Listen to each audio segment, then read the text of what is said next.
I grew up in a black household, you know. We used to go to church every Sunday. Southern Missionary Baptist Church, you know. The church where, you know, they got a hoot and holler for God and singing kinds of songs and people speaking in tongues. You know, it was always a good time at church. You know, we'd be there all day on a Sunday, but it was a good time. One summer, my mom put me on, like, she locked me down the whole summer. Like, I couldn't leave the house. I was on punishment, you know. And in doing that, stuck in the house, I didn't have much to do. So what I would do was I would watch all her old video cassettes. This is back when they had the VHS, the VCR player, you had to press rewind, all that old stuff. Anyways, I came across this movie, it's called Malcolm X. And I heard about Malcolm X, but you know, in school, in public school especially, they don't teach you a lot about Malcolm.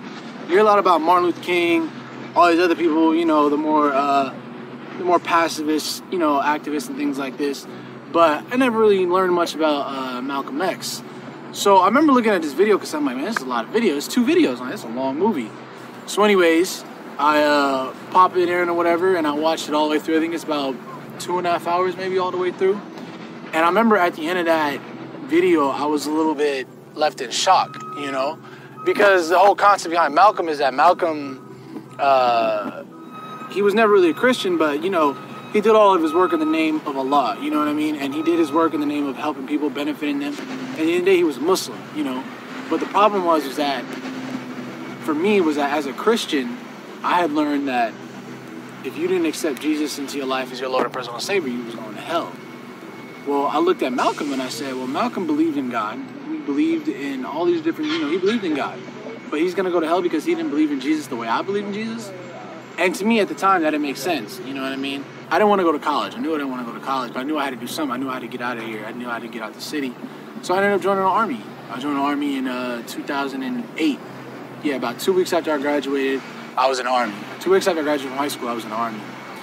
And the military was a very interesting experience because in the military, you're not paid to think for yourself. They do all the thinking for you. They tell you when and where to go. They tell you to do this, they tell you to do that. Everything is already planned out for you. One day I'm guarding this gate. You know, I'm armed up with my weapon guarding this gate. And this truck approaches. And the truck approaches and it gets closer to the gate. And I'm telling the truck to stop. I'm saying stop, stop, stop, stop, telling the truck to stop. The truck stops, the driver gets out, and he starts walking towards the gate.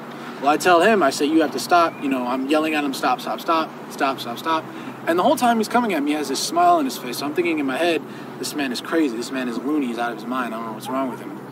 Anyways, he continues to come closer and closer and closer. And by this time, I've pointed my weapon at him. I'm telling him I'm going to shoot and all this stuff. But something was telling me not to shoot. Something was telling me not to pull the trigger. So I didn't.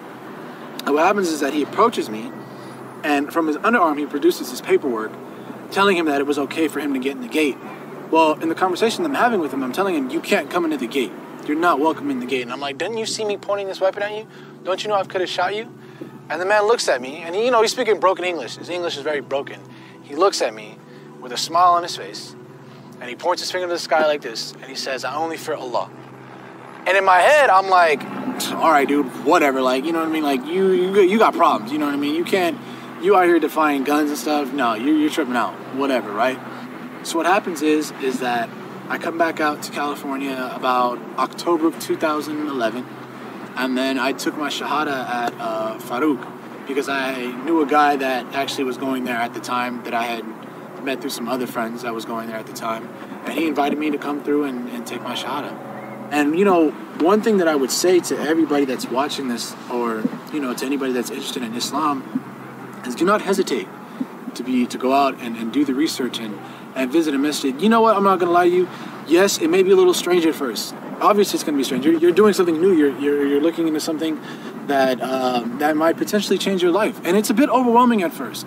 And sometimes the thing is that sometimes when we discover the truth, we try to run away from it because we don't want to believe it. But the problem is that the truth, you can't run away from the truth forever. It's always going to be in the back of your mind. You know, and sometimes when people discover Islam, they look at it and they say, no, this can't be true.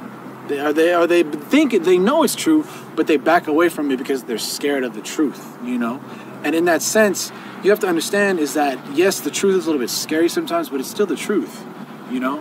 And in doing that, don't be afraid to go and visit a masjid. Don't be afraid to talk to the Muslims that are around you. Do not believe what the media is telling you. That's rule number one. Don't believe what the media is telling you. Don't let anybody tell you that ISIS, the Taliban, represents Islam. Because if that's the case, then the KKK represents Christianity. And everybody knows that's not true. So don't let anybody tell you what Islam is until you go out and you do it for yourself. Research it for yourself.